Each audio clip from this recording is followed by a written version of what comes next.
Again, good evening and welcome to today's knowledge exchange conclave. And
Yeah, hello.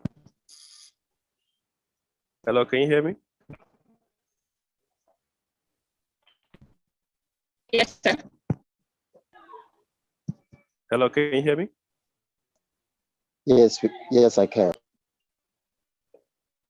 Hello, we can all hear you. Can go on. Yes, loud and clear, loud and clear. Okay. Yes, sorry. Good morning, good night. Yeah, it actually so depend on which part of the world you are listening from. Yeah, I miss. Hello, can you hear me clearly? Lillian? Lillian?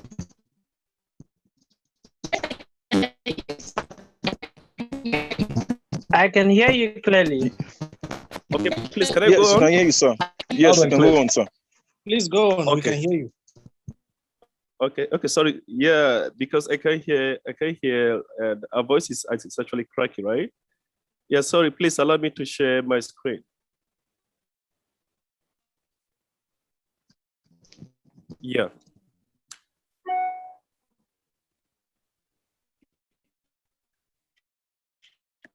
Okay, so let me welcome everyone to this knowledge sharing. I'm happy to be in your midst. So pardon me because it's like midnight here. It's past 3 a.m. now. So please pardon me. I might not be able to speak very, very loudly because yeah, many people are sleeping right now. My name is Emmanuel Haruna. So yeah, I'm a PhD student in development economics at Kobe University. And I'm also Hello? Hello? Hello, please, can you hear me? Yes, go ahead, sir. yes, go ahead. Okay. Yes, Okay. sir, loud and clear. Okay, yeah. Thank you. Yeah, thank you so much. So I'm a senior policy and research analyst. Yeah, I work with the Federal Ministry of Finance, Budget and National Planning. So I wish to actually resurface this topic to be public policy in the age of globalization. So is Nigeria on driving seats or just a passenger? So because, let me just briefly introduce, so I don't know if Lena has already introduced myself. So I started my education from Zaria, New Bamali University, Zaria. So I did HMB, Economics, Geography, and History. So that is, it actually qualified me to direct entry at Ahmadu Bello University, Zaria. So I studied international relations. Then before I joined the government, so after my youth service corps, I did my master's. My first master was in South Korea. That is Korea University. So I studied economic development and policies. So after then, I came back to office. I worked for 3 years. So as the law demands, then I actually came to Japan. So I did my second master's in economic policy and development. So at Kobe University. And now I'm currently, undertaking my doctorate courses.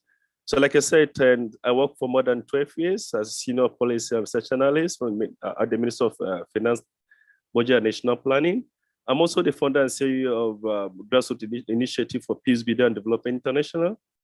I also found a kind of a development practice hub. So it's called Development Pioneer Hub.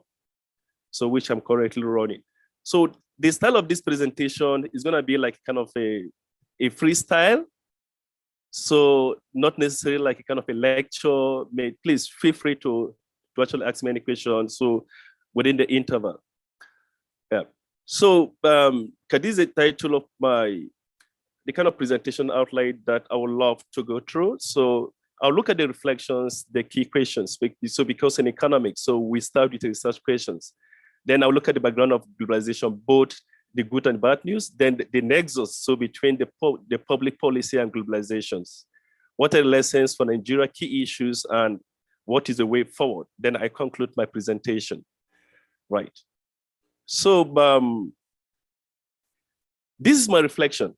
And so it's like kind of a caveat. I also believe in this, that if you can't pay the price for success, don't envy those who are successful. All what they need is just extend your millions of prayer to them. So because we need to redefine our values in life, our philosophy. So I don't see a reason why whenever we see someone very successful, then we not begin to envy them. I mean, successful is not so in the context of Nigeria, being successful, like politicians stealing government monies, like, right, to just enrich themselves. That is not success. Successful simply means enriching those around you with knowledge, with opportunity That is what I call successful, right? Then our starting question is this. One of the starting question is, what exactly is the meaning of a globalized world? Because most of us have been hearing globalization. So what does it entail? So we are going to look at it very carefully. And secondly, what manners and to what degree of can policy makers operate within a globalized world? That is the second research question. Then the third one is, to what extent can public policy influence the shape of that globalized world? So going forward in my presentation, I'm going to address one of the research question, then followed by the next. Yeah, so globalization is all about linking people, neighborhoods, cities, regions, and countries much more closer together than they have never before. We have seen, so we have heard about the word, yeah, a globalized village, a globalized world. What does it mean? In essence, it also means like integrating economic industries, market culture, and policy around the world together, because globalization is like kind of a diffusion so across countries. So we need to understand that. And the effects can be very, very impactful. So in terms of spreading policy knowledge, diffusion, and also transfer through some of all those kind of ideological differences within the neoliberalization, right? So neoliberalization is a concept that allows free flow of people and of goods, so across the world. And that kind of relationship between globalization and public policy, it has a kind of a reverse causality, so in economics. So what does that mean? They appear to impact each other. So within that spectrum, so whereby that ideology of neoliberalism affect the proliferation of both the two concepts, right? Then just imagine, for instance, so just imagine you walk to a shop and you have seen made in China tag, right? And again, so we have seen the kind of outlets of many McDonald's and Starbucks stores spreading everywhere in the world. And a lot of us have been using Skype, text, and we also use WhatsApp, right? And also Zoom, like what we're doing now, all is all about a kind of a globalized world. Then how does globalization affect business? Some of us have actually heard it in news, or maybe we write so in our subject about the increasing competition, opening up the larger and more diverse markets, right? So increased flow of trade, capital, information, and people. And also, it also includes a kind of sharing of technology, even knowledge, and it also promotes a kind of a diverse kind of population within the places we work. That is how globalization just actually affects our daily businesses. Then what are the benefits of globalization? We look at how, so we have been hearing that globalization increased the flow of capital, right? So we have seen how the GDP, hello? Sorry, am I on? Hello? Hello, am I on? Sorry. Hello? Yes, continue. Yes, Okay. continue. Okay, so yeah, so we have seen how GDP has tripled onto like from $50 trillion in 2000 and to about 75 trillion in 2016. So that has been a kind of the benefit of being involved in a kind of a global society, right? So we have seen a better product at lower prices because of competition. So across country and also across production channel. So we have also seen the kind of collaboration and the shared resources in terms of innovation, creativity, and collaboration amongst even the NGOs ourselves, right? Then we also see the kind of cross-cultural exchange, like sharing of ideas, food, music, medias, and languages. That has been the opportunity that many countries enjoyed in being globalized, a kind of society. And we have seen also the spread of knowledge and technology. So we have seen people accepting Google, Dell, sending of Dell, so everywhere here across the world, and also the Microsoft, right? So we have also seen a kind of increased household income. So we have seen how that kind of a competition among industries has already decreased. So in terms of the prices of laptops, the cars, and even the washing machine. So invariably, it has also stepped up some, the income of some household. So then what are the challenges? Wherever there are benefits of globalization, there are also challenges on the other side. So one of the common challenges that people always cried for is about the exploitation, right? We have seen how those, super rich countries are actually exploiting the poor ones. So like the chips, right, in DRC Congo. So it's all over the news. So our people scavengers, so here some of the chips that is being used for iPhone, right?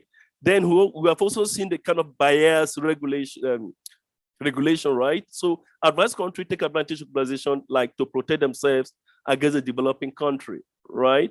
So we also seen the kind of issue about immigration. So it's a kind of a very topical issue, and that people are not really allowed to move freely, has been envisaged by the principle of globalization. So we have seen how jobs are being lost because of too many, struggle up towards the qualification. So those are the challenges that are being attributed to globalization, where there are some benefits, right? Then this is kind of the kind of a two-world so that we live. We have seen a kind of the emergence of a new set of globalization through technology. So in the B, we have just seen a kind of a picture on how the world is integrated between one another, right? And again, within the tip of a finger from your home, so you can be able to coordinate business, you can be able to facilitate even interactions, right, from your home. So that is one of the benefits of globalization. So now the new wave of globalization is actually dynamic because of that great influence of connections, so between one country and the other. And again, because of the importance of politics, right?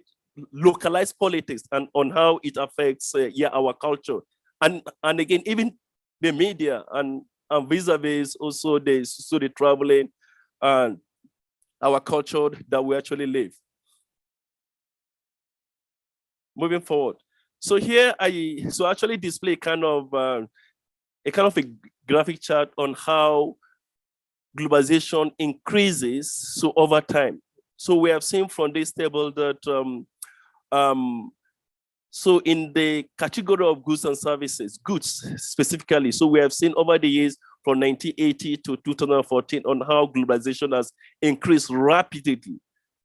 But as in comparison to the GDP, but it keeps on fluctuating, so depend on the macroeconomic policies so among countries, right? Even finance, but in terms of services are less. Why? Because individual can sit at the comfort of their home, right, to actually transact services. So that is why in terms of movement of goods and services is actually very higher than services.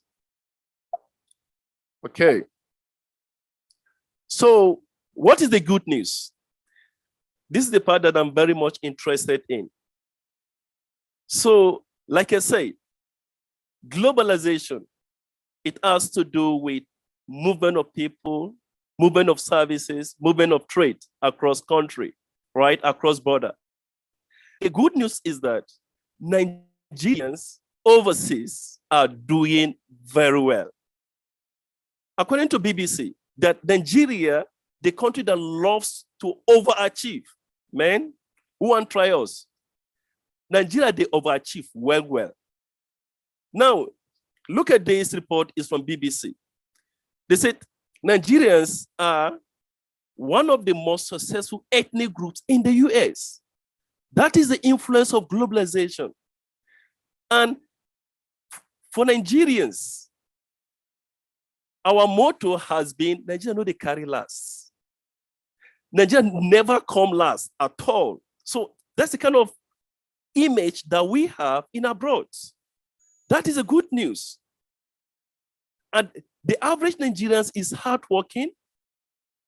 This is actually resonate from kind of upbringing that we have in Nigeria, because we are not hustlers. So with that kind of hustling spirit, we transport it to abroad. I'm telling you, we know the carry last. This is a report from the BBC. Let me also give you another example, because I believe so in practical. From Financial Times, good news for Nigeria, that what makes Nigeria, they try to find out that what made Nigeria successful in diaspora. According to the report, that about 61% proportion of Nigerian migrant in the US, at least they hold a bachelor, at least 61%. And more than the half of Nigerian migrants were most likely to occupy management positions, compared with 32% of the total foreign-born population and 39% of the US-born populations. That is the kind of ideology that will actually transport it abroad. The economic future of Nigeria and the sources of Nigeria's here in abroad are closely tied. Like I say, it's a lack of opportunity that actually drive many people from home, from Nigeria to abroad. It's just lack of opportunity. I'm telling you from experience. I've traveled to more than 25 countries now. And again, in terms of the duration of how long I live, it's like 6 months. So I've lived in Korea for at least 2 years, and I'm in Japan now for more than 3 years. And I study also a short program in China.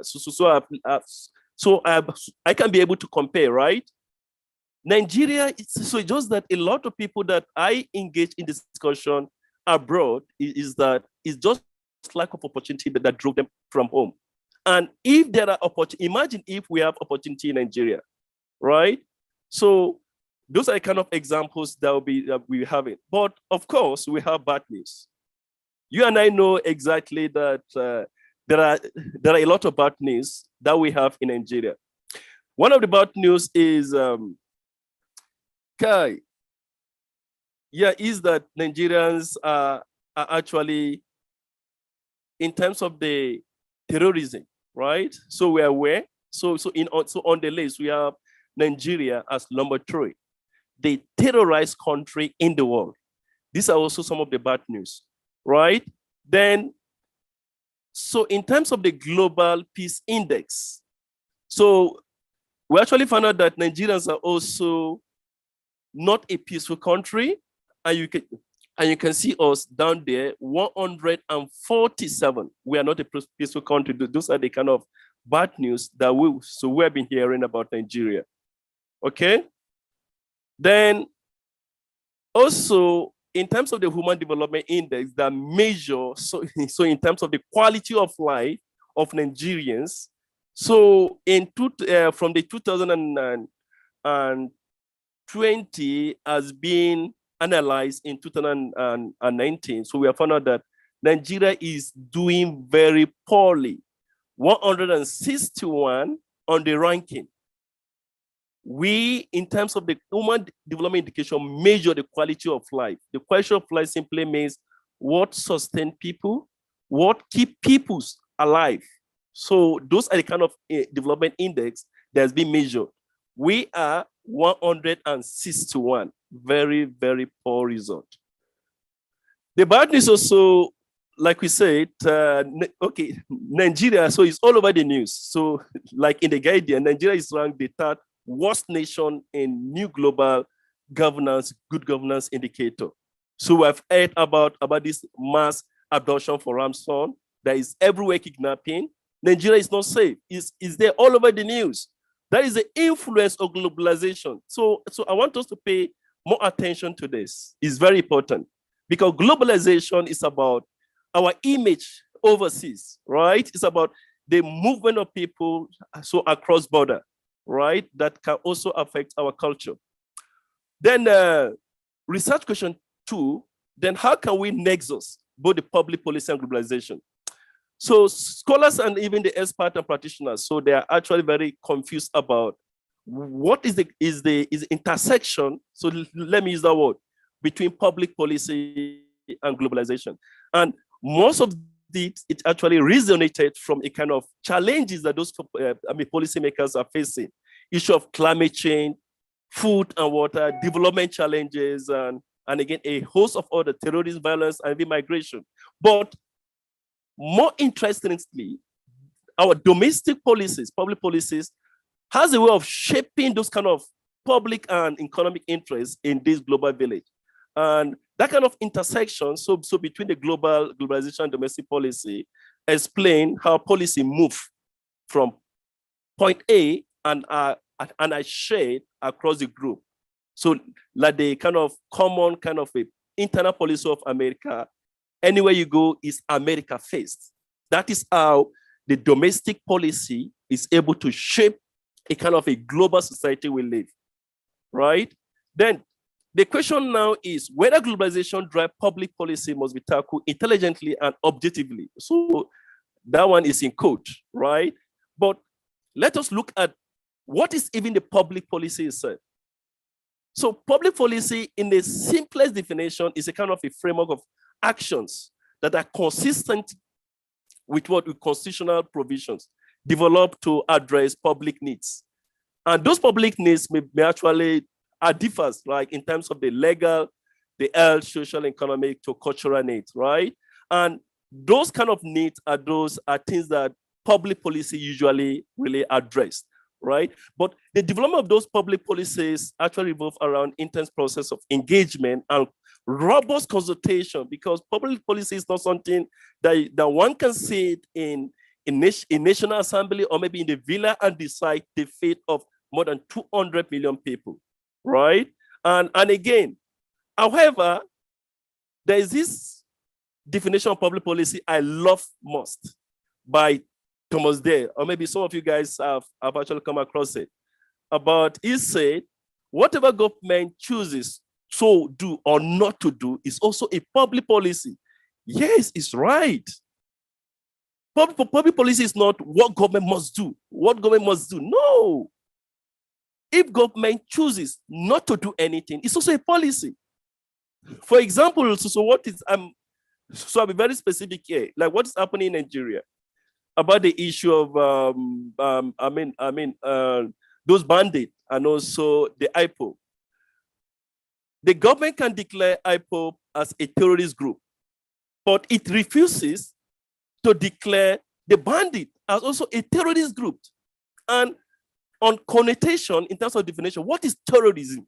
Terrorism is like a kind of a process in which a kind of a particular militant disturb the peace and unity of any community is being categorized as being a terrorist. So those are kind of public policy definition that I want us to understand. When a government chooses not to do anything, it's also a public policy. But we are not interested in that because this definition is being given 40 years ago. The world has changed, right? So this is not kind of definition that we want to be working with. No, this is 30, 40 years ago. We are in new age that we need to look at public policy solving a particular issues. And if government chooses to shy away from addressing an issue, it's never a public policy, right? Then, okay, I've also mentioned this, but when government policymakers confront a policy problem, they may have several options before them. So one of which is to do nothing. So doing nothing, however, is still a decision, right? It's a decision to continue with the existing status quo. Now, what is the kind of a clinical representation of public policy and globalization? So we look at, because like I said earlier, it's a sort of intersection, right? So it's a kind of intersection. So the intersection, I'll be very brief, so because of my time. Yeah. So now continuing, I have explained how domestic policy as able to actually intersect with globalization. Domestic policy in Nigeria. So I told you, the globalized society we live is the migration, is a transportation of knowledge of people so across the globe. We have seen these wonderful Nigerians. They are doing very well. We have seen Dr. Ngozi Nkojo-Iweala, so as the current DG of World Trade Organization. So we have seen Amina J. Mohammed, right? Currently Deputy Secretary General of the UN. And we have seen Dr. Akunyemi A. Adishina as also the President of African Development Banks. And I want to also show us this because we are dealing with the young people. Dr. Zainab Usman. She is currently the Senior Fellow and Director of African Program at the Carnegie Endowment for International Peace in Washington. She has recently been making wave. She is my classmate. We finished at Zaria together. Those guys, when you look at the CV, they actually have international experience. Most of them finished from prominent universities in the world. And those guys are very passionate about development. So I want us to actually pay attention to this, their CV. For me, if I want to measure someone's success, is by looking at his CV. So, but sadly enough, I discovered that so late.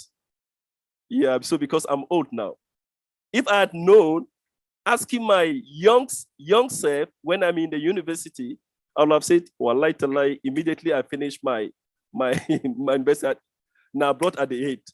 But it's not possible now, right? So because I'm old. Yeah. Then, like I said, I am actually making this presentation for the youth. I told you I'm very particular about her. Zainab, sorry. Where is she? So she's like a kind of inspiration to us. I told you we finished together. This is our final year, our last exams in Ahmadu Bello University Zaria in 2007 when I graduated. So this is she, Dr. Zainab. Why this is me. In the university, I am in Zaria for people that graduated between 2006-07. I am very famous because I'm one of the representatives of the SUG. Why am I showing this? I'm showing this because this is the bedrock of us being successful at the international level. It must start at the university level. What kind of activities do you do in the university? So we need to ask ourselves, do you just go to the university, but you don't allow the university knowledge to go through you? I'm not talking about taking classes and passing exams. What are the kind of activities do you participate in the school? Those days, so they actually laugh at me that I'm the kind of, I'm here, I'm there. I paid more attention to practical skills. So I was one of the editor-in-chief of the African Union Student Club then in Zaria. So I don't know whether it still exists. So I was part of the creative knowledge club there in Ahmadu Bello University. Then was 2007 when we graduated. So I don't know whether they exist. So when you go to the university, please advise your younger folk.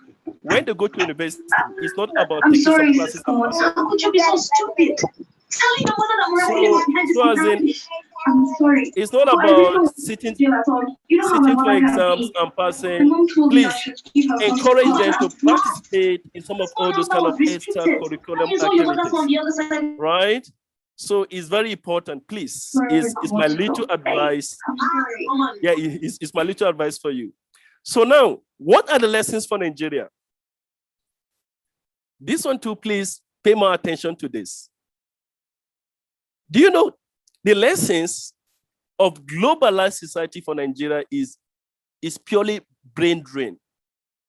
Like I said earlier, what pushes people outside is just because of lack of opportunity, right? Right? It's just because of lack of opportunity at home. And I took my time to make a kind of a preliminary research on Facebook, and I've seen how brain drain is being taken away from Nigeria. Those guys, look at their CVs one after the another. They are first class product from Nigerians, first class. And everyone is heading to the US. Those guys' CV are not necessarily because they are first class. They combine first class and extracurriculum activities. Some of them are in so many society India universities. They are super wizards with first class. All they are transporting themselves to the US.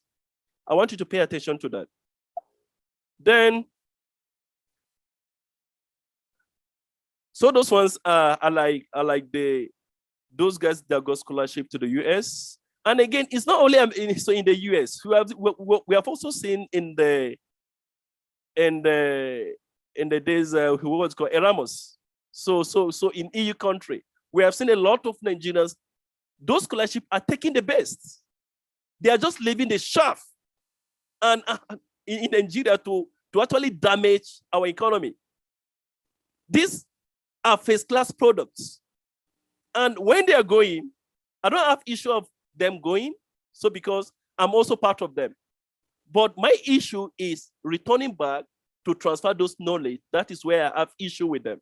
And I don't even blame them as individual, but I blame the system, because the system, I'm gonna touch on that later. This is Erasmus.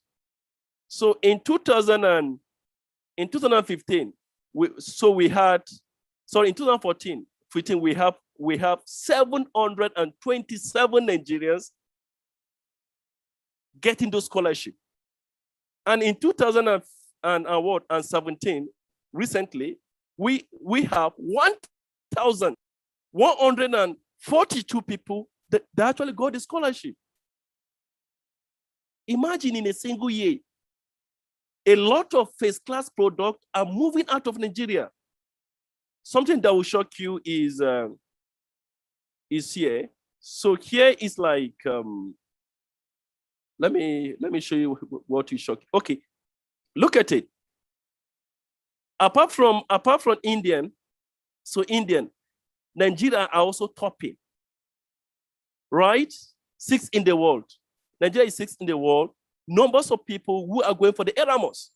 Those guys are not tutu. They are not third class. They are not pass. They are first class product. That is an issue with what? Domestic public policy. Public policy has a kind of great impact on the kind of global village we live in. It's our domestic policy that is pushing those guys outside. Not necessarily because it's their fault. No. I will shock you again. Now look at this very common news in CNN. So we have heard about this whiskey, right? Yinka Banjo. Man, I was so impressed. Everything is A+, A+, A+, A+, A+. She got 19 scholarship offer as little as this girl. 19. What? How much? $5 million US. Right? All is just because of our domestic policy, public policy. She's going to the US. Now, still a story. Now, this is how the domestic policy is actually stealing our first-class product. This is a federal university with an apology for people who are here that graduated from FUTA. Sorry, but I'm a government official, so I need to say the truth. Now, I don't have issue about encouraging people to go to abroad to study. So in my own platform, I share a lot of opportunity at individual level. But when a university, federal university is encouraging their first-class product to go overseas. This is a very clear of public policy failure. FUTA is a federal university. You are telling your first-class product that there's an opportunity to go abroad. Why don't you employ them and strengthen them abroad? That is how it is done. But if a federal university Facebook page is advertising that first-class product should seek opportunity to go to the US, that means our public policy have failed. They have failed us. Tremendously, it has failed us. We need to employ them. What stop the government, because FUTA is a federal university, what stop the federal government from employing those guys and sending abroad to brushing so their knowledge, engage them? Do you know what causes, why I choose to study in Korea? People in my office, they're laughing at me that, Emmanuel, of all the countries, US, UK, why did you choose to study in South Korea? I told them, I said, what I'm saying, you are not seeing. South Korea is the only country in the world that developed within 30 years. Only country in the world. Check your information. South Korea, only country in the world that developed within 30 years. And me, I'm going there to study how they develop because I work in national planning. I want to contribute to national development. Let me go and see their secret of development. I have a very good grade in the university. I can choose to go to UK, US. No, I want to go to South Korea. That is what I told my colleague in the office. And after I came back from South Korea, people are actually watching my move. Am I going to the UK? I said, no, I'm coming to Japan. Why?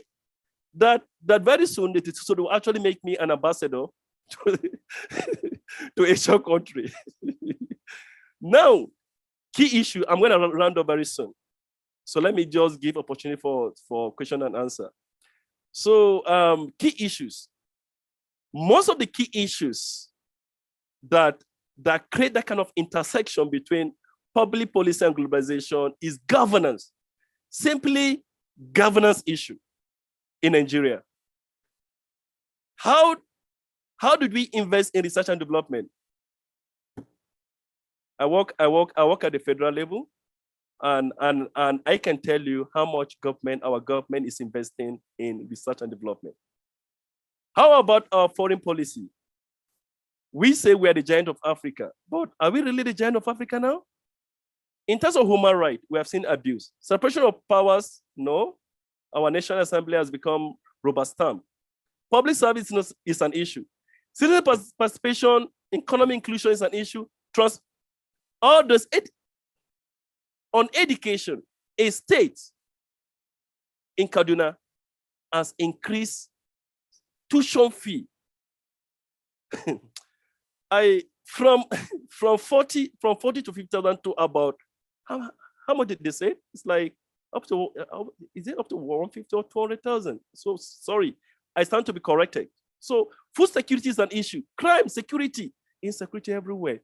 These are governance issues. So we need to address that. So going forward, governance and institutions matters. So we need to change the kind of style that we use in our governance, and our institutions must live to its expectation, right? Then again, issue of plans, our policy and project must speak to each other. For example, in South Korea, the labor force know exactly how many graduates are graduating in a particular year. They absorb them immediately. In Japan, it's even more wonderful. In Japan, they start job application from 300 level when they're about to finish university.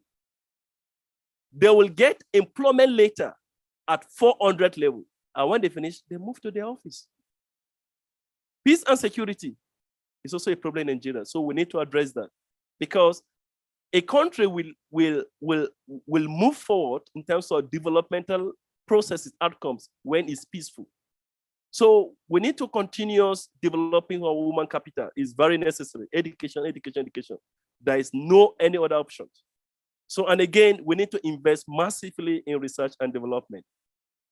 In conclusion, This new wave of globalization is very wicked.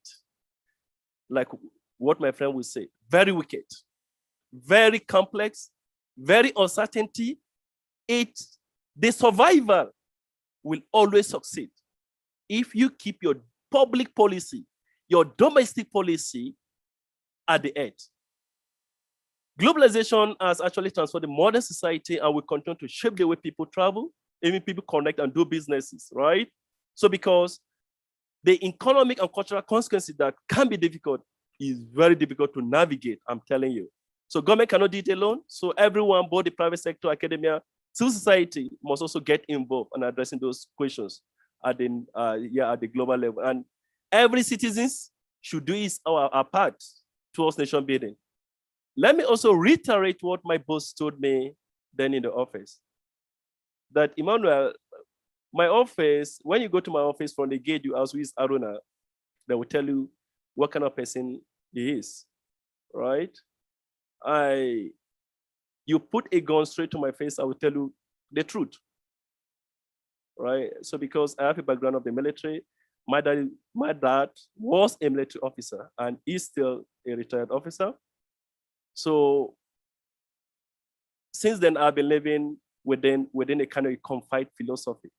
I will tell the truth, but I can be very flexible because I'm a leader. I can be very flexible. My flexibility is whenever there's a money for project, if you like, eat the money, but do the job. But when you eat the money, you don't do the job, that is where you have issue with me. So the whole world must hear it. So stand by your own philosophy. And he advises me, just do your part. Imagine if the 200 million people in Nigeria, each and everyone is doing his part. The country might have changed. And my last word to everyone, try as much as possible to reach one, teach one, and empower one. Thank you for presentation.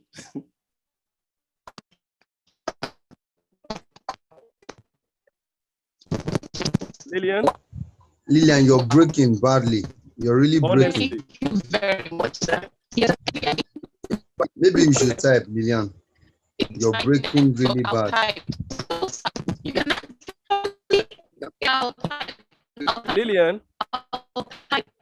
Lillian, can you actually use? I can't hear you, Lillian. Can you use Elder's access? Yeah, possible because I can't hear you. Hello? Hello?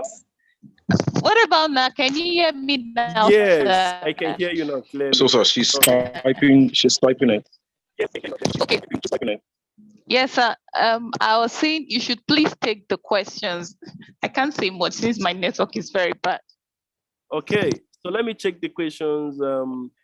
Let me check the starting. What questions are there? Oh, please, can you just allow people to ask? Oh, please, can you just allow people to ask? Please. Okay. Rama, I think that's your question. Mr. Kanbo. Yeah, and sorry. Yeah, sorry, I can. Your voice is still breaking. So, and I've seen one question. So I think by Ezekiel Abiodu. So he asks about. He said, I think one of our major problems is policy of what I call credentialism, right? Coupled with federalism. This in turn affect both our domestic and yes. You and Mr. Ezekiel, you are actually right because this issue of credentialism,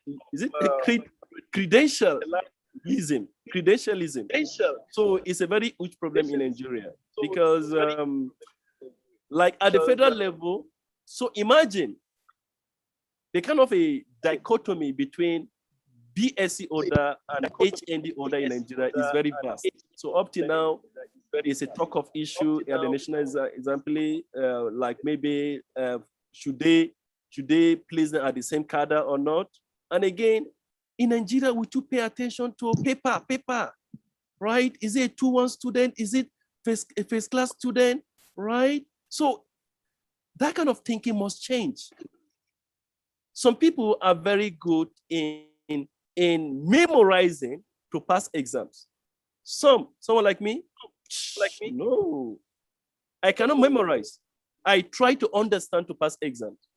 I don't know how to memorize. So people that have the ability to memorize, like in sciences, you see them having first class. But in social sciences, we hardly memorize. Social sciences, no, you hardly, because it's a definition. It's your perceptions about issues. For instance, if they ask about the issue of economics, there is no one definition of economics. You can also give your own perception about how this economics. So credentialism should be minimized, right? So because there are some structure, there are some people that are very good practically. So that is why in the US now, more emphasis is being placed on practical experience, right?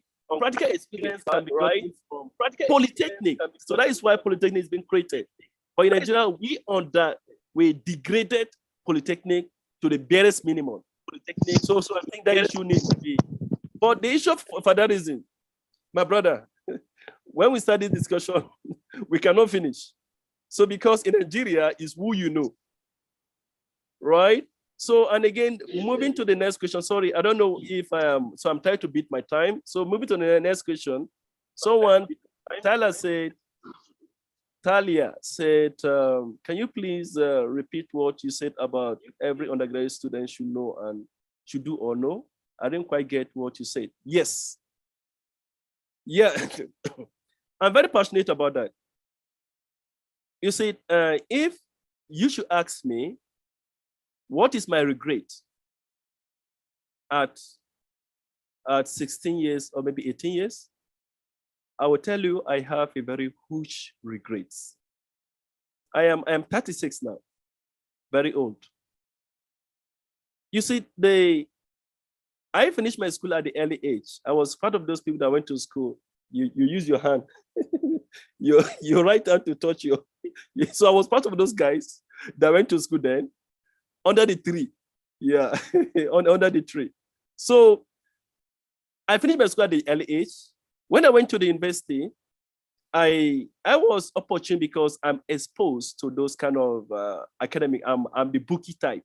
So right from my secondary school, I'm the bookie type. So I read a lot and I actually look for new experience. So that's why even when I went to school, I was also part of all those kind of student unionism and activities, and I was able to blend, to mix with my academic performance. So now I would tell my 18 years self that when I get to university, I should try to have school curriculum 60%, then classes 40%. Why do I say so? I say so because you can have two. I'm telling you, scholarships, opportunity at the global stage is not based on whether you have 2-1 or first class. No, it's about your contribution to humanity. That is why you guys, as fellows in NiGAC, you have a very first-hand opportunity for you to grow. Because I do tell people that the better opportunity for humanity is when you are young, your young age. Young age, I said I'm 36 now. I would regret my early age. Why do I regret? I don't have mentors. Please, undergraduate student in our midst, please have mentor. Please join at least 3 society. At least 3 society in school.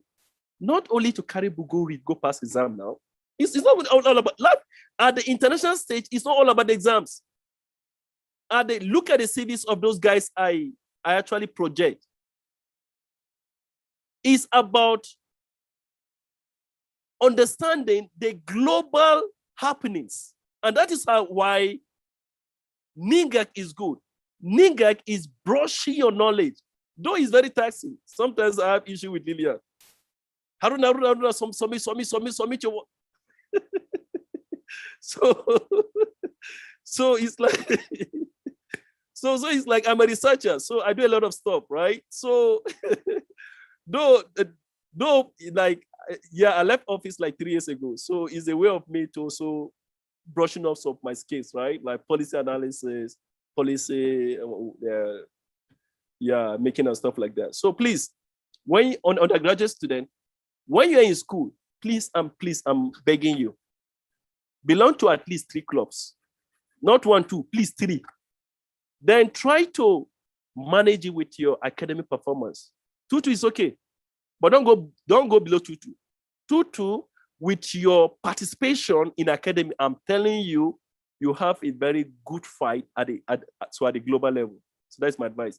Then secondly, Ruhama said about, is it true that public policy is a tool by which the battle for Africa can either be lost or won? To this end, what are the practical steps to advocating for issues and getting evidence? Yes. This one is also important because yeah, I'm just laughing about the question by Audu. It's a productive society, not secret society. For sure now productive society now, not be secret societies. Yeah. So student productive society, not outside secret society. Okay. So back to you, Ruhama. So it's about, you see, public policy. Nations are being built on public policies. What kill or build nation is public policy. That's the difference. And public policy is not something that it operates in a vacuum, because it has to deal with people. You can see the result. You can feel it, right? So in Africa can be lost, or we can win based on a public policy. That is a fact. Domestic policy. That is why for you to be a fellow with NiGAC is a very good opportunity. You brush more about public policy. I'm telling you, at federal level, go to ministries and ask someone that work with Government 120, what is public policy? He can't define it for you. But you as a fellow, you know what is public policy. Do you see? So sometimes it's very challenging to actually work with association like NiGAC, everyday tax. I'm telling you, if I was in my 18 years, I will join at least 3 societies like NiGAC, apart from my school academics. So because participating in those activities is what makes me who I am, right? So because for you to cross your border, you need extra quality. You need extra qualification. And those extra qualification is the knowledge, the practical knowledge. Fonda cannot dash you 5 million. Imagine someone one university is giving you, is paying up $60,000. Do you know how much $60,000 in Nigeria? $8,000 is like, is it 50 million or 20 million? So maybe something like that. That is just tuition fee. Every month is paying you monthly stipend. No organization will just chat. Nobody give free lunch. They give free lunch because of what they see in you. And if you don't have anything to show, you cannot get scholarship. Those guys that have his class and they got scholarship from the US, ask them, check their CV. So that was why I'm interested in showing that. Check their CV. They have something to show apart from quali. So in outside we call it quali. Quali is like a book. So we call it quali book. Now, for you to be successful in terms of academically wise, it's not about quali, it's not about book. It's about practical knowledge. What do you know? So please, yeah, it's very important. So public policy has the way of shaping our domestic policy in terms of Africa. So, and yes, it's like kind of practical step for us to advocate for issues. Yeah. We can do it. We can see some countries gonna do this during the civil rights movement, like Thomas Sankara. So you see Thomas Sankara, that is our public policy as able to shape, and can look at the Gaddafi. So even while people criticize him as a terrorist, but at least their human capital development is something to write him about. Yeah, so I think for now, those are the questions that I've seen so far, except if you have one other question to actually ask me. Please, over to you, Lilian.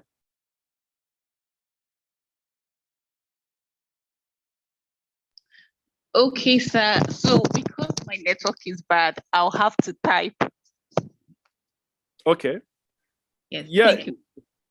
Okay, sorry. Just ask anyone. Is there any clarification? Because I think, I can take few more questions.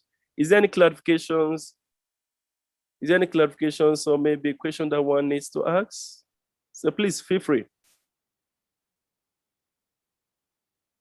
Someone who was raising his hand before, but as in, I don't know who was that.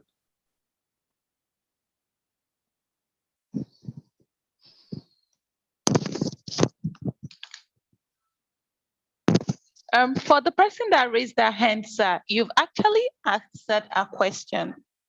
Okay. Yes, sir. And I don't know, like you said, please, if we have any question, feedback, or we want to contribute to what he has said so far, please let's be free to talk. Yeah, the session should come to an end very soon.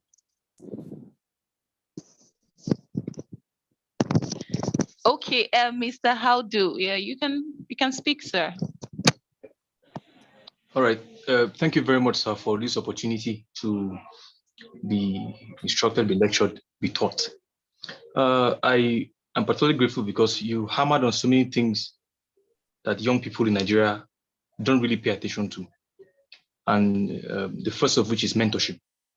We don't pay attention to mentorship. And I think NiGAC, ever since I joined NiGAC, being someone who loves writing, the guidance has been outstanding, I must say, because it has given me a deeper understanding of how I should engage in the question or the quest for governance. And so I want to thank you, sir. And like I will always encourage, we should look for mentors. Like for me, you mentioned one of my mentors, Thomas Sankara.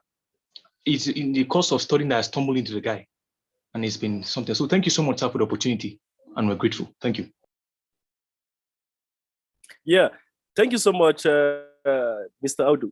So I think I mentioned that earlier that one of the things that I regretted most was when I was growing up, I didn't have mentor. I actually mentor myself.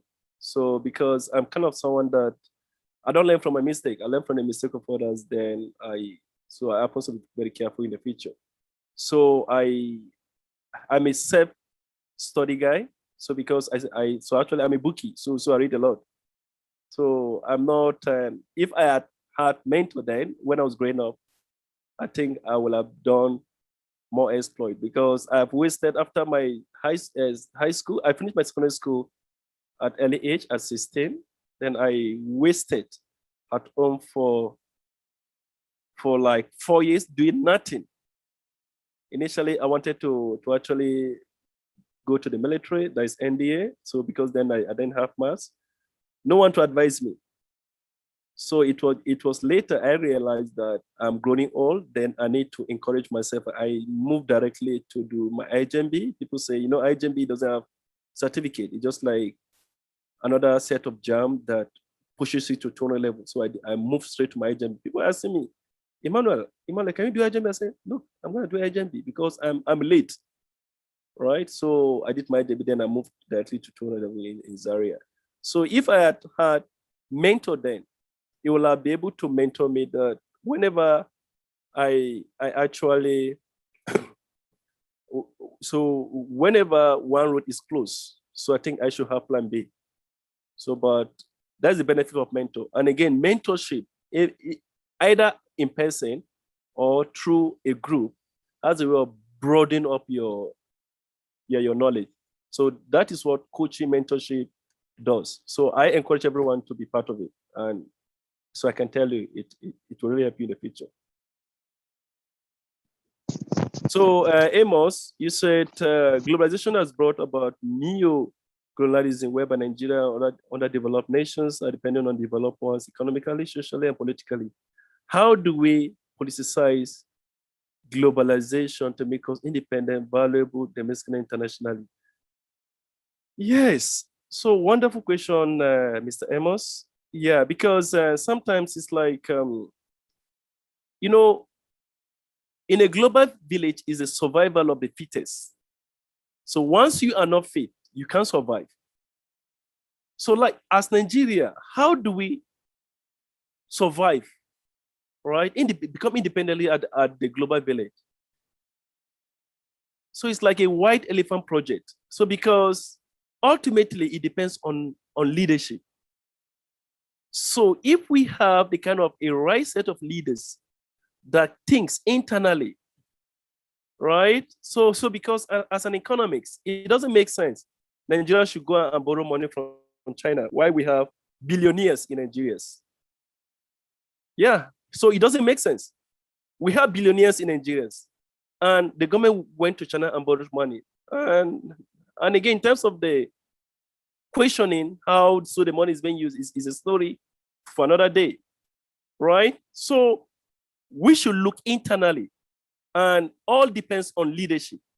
So if we have a right set of leaders with a kind of internal ideology, I'm telling you, Nigeria has what it takes to be independent in this globalized society. We have it. It's just leadership. It's leadership that made a country, that shaped a country. I give you a typical example of South Korea. Do you know why I'm very passionate about South Korea? I told you, it's the only country in the world that developed within 30 years. In 1970, Nigeria is 4 times richer than South Korea. 1970, Nigeria 4 times richer than South Korea. It only takes 30 years for South Korea to turn around. That is leadership. Park Geun-hye, so is their general. Then what he did was that America, so after the Korean War between 1950-51, so South Korea is divided into North and South Korea. Then the military general now emerged. Then so America offered like a scholarship to those indigenous of South Korea. South Korea has been adjudicated or maybe perhaps controlled by the US, while North Korea has been controlled by Russia. And in terms of the opportunity, natural resources is being resided in North Korea, not even South Korea. South Korea doesn't have nothing, right? So now, what America did was that they offered scholarship to South Korea, like aid, development aid. And South Korea, the leader now said, what should we do with this aid? I think it's better for us to develop human capital. They sent a lot of students to the US to actually improve their human capital for studies. And when they finish, from master's to PhD, so in the late 1970s. And this man said, okay, how can we bring them back? He now went and built houses for those guys. He didn't promise them, he didn't. First of all, he built those houses. After a minute, if he furnished the houses before taking action. When he finished building houses, he now announced that any Korean indigene that is in US should come home and take the mantle of leadership, either at university, at government, or in offices. Education, their children from primary school, from the elementary to the university is free. Houses is free, no taxes. Honestly, more than 1,000 indigene of South Korea came back home. All depends on public policy. He didn't promise them. What he did, he built those houses first. We have seen in Nigeria, in Lagos, government go just go demolish houses and promise that they will beat another one. All is policy. We have seen in Kaduna, what is happening in Kaduna now? Erufa will go and demolish houses without building, no markets, without any plan B. It's public policy. So that is why public policy is very important. It shapes the way nations behave in the global village. And if we don't get that right, it has become an issue. That is it. Sorry, I'm actually passionate about public policy. I don't know why. And I've even assisted my time. I love public policy. Because the difference between the development economists, and the mainstream, the theoretical economics, is about that kind of community issue. Yeah. development economists must be very passionate about domestic public policy, because it's not be theory again now. Not be theory, now practical. How do people feel it? Yeah, 2 days ago, my mom and my dad was telling me that a lot of people are suffering in Nigeria, that Gary now. So when I leave Nigeria now, so can let me talk for vernacular, because I don't know whether someone is listening to me now. So that when I left Nigeria, it was like Gary now 110 or 120 module. But now, so they say Gary now about 500 module or 600. Per month now they say, Jesus Christ, inflation, right? No any macroeconomic indicators that kill economic like inflation. If a country is experiencing inflation, that country is doomed. In Japan, inflation is less than 2%. In South Korea, it's like 3%. In Nigeria, inflation, 20 something. Is it 20? Yeah, it's like up to 20 something. Inflation makes you to continue to print money.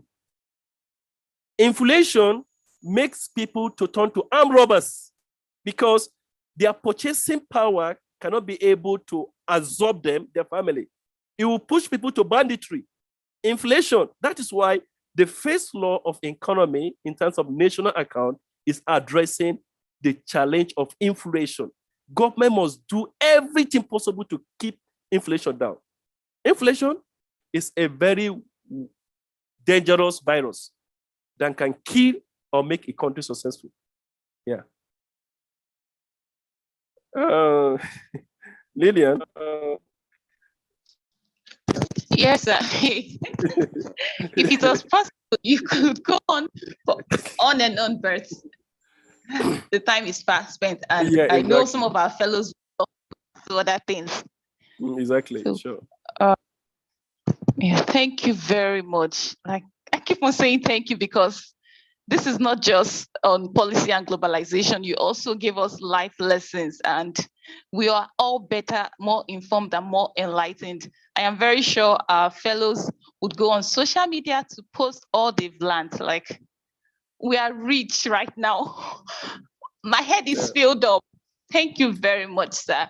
And in the absence of no question or feedback or clarification, have to draw the curtains here. So you can go take a rest, because I know you had to sacrifice this session. I have no rest. You have actually, I mean, kill my sleep. You kill my sleep, and again, I need to watch Manchester United Liverpool, because I'm a Man U fan.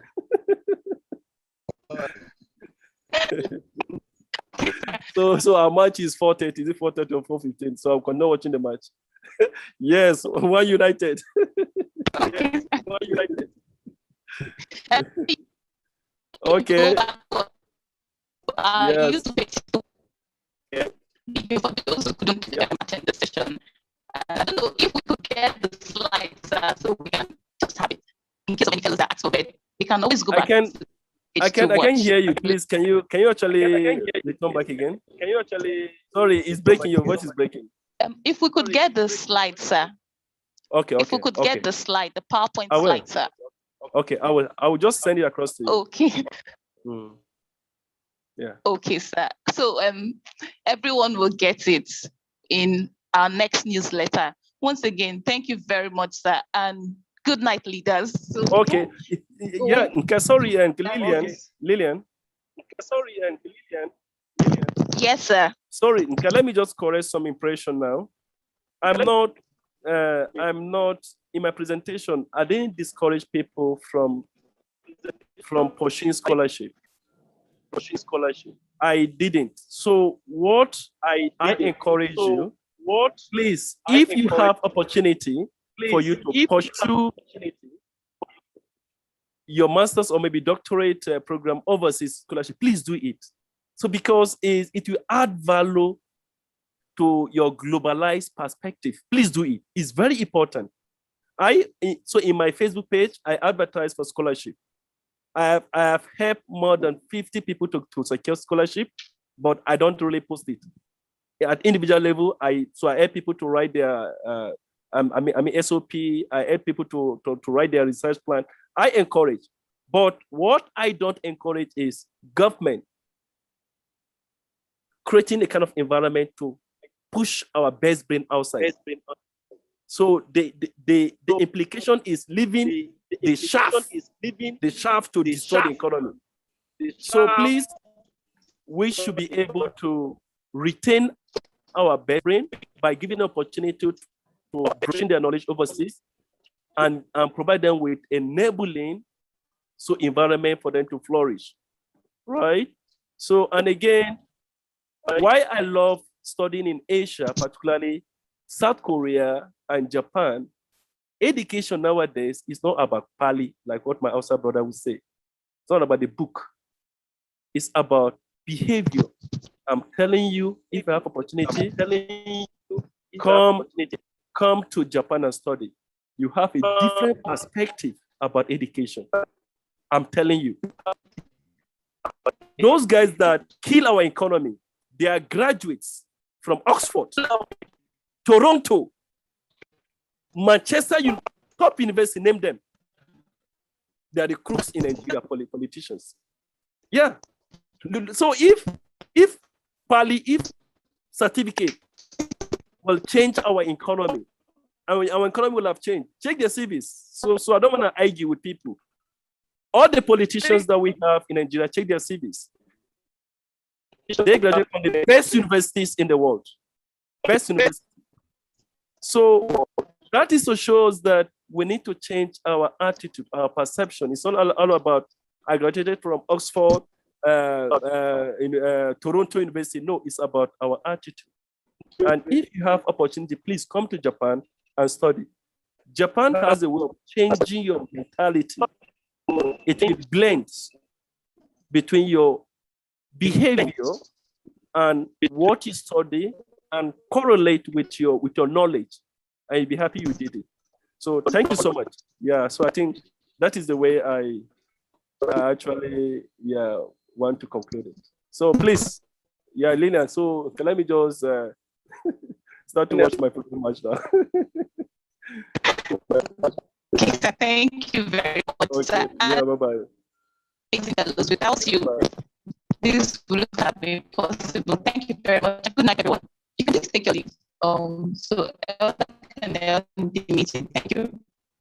Okay. Yeah. Thank you so much. It's my pleasure of having me. Bye-bye. Good night.